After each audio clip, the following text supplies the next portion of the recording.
The Whale initiated when I went to see the play by Samuel Hunter at a small theater with a third of the people here at Playwrights Horizon in New York City. And there were all these characters that I should not have any connection to, but by the end of the film, I was totally devastated by it. So I thought it would be a great challenge to try to bring it to cinema.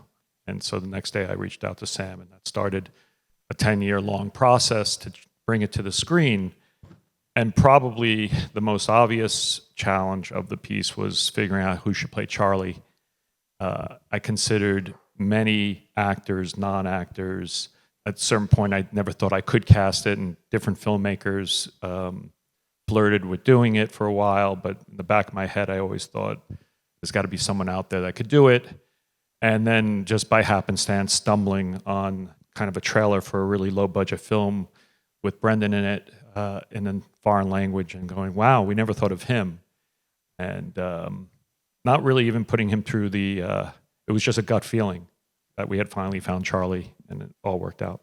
Growing up in South Brooklyn in the 70s and 80s, I just liked movies like everyone loved movies, but had no idea what a director or producer or any of that was. And there weren't books, there weren't internet, there was no way to figure it out.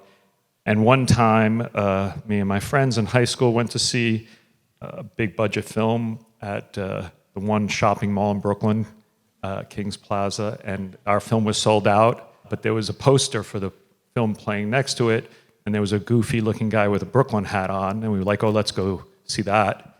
And it was almost completely sold out, so we all had to split up. And I sat between all these strangers, and the film had already started, and it was the montage and She's Gotta Have It, Spike Lee, She's Gotta Have It, where all the different guys are doing their pickup lines for Nola Darling, like, montage one after the other. And I had never seen anything like that before and didn't realize that that could be cinema. So suddenly it was like, oh, what is this? And sent me down the New York independent film path. As a producer, director, it's actually a strange line. Some of my films I've not taken a producer credit. Some of them I have.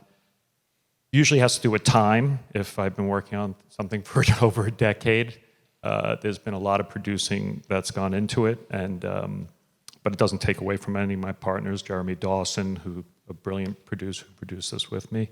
It just is usually about the length of time. I think to answer the question better, another film that you guys nominated that I was lucky to be a producer on in documentary, The Territory, was something where I was a very, very different type of producer, where I was just sort of being a godfather and a protector of the material, connecting different people in different ways, helping to find different types of people to bring it together.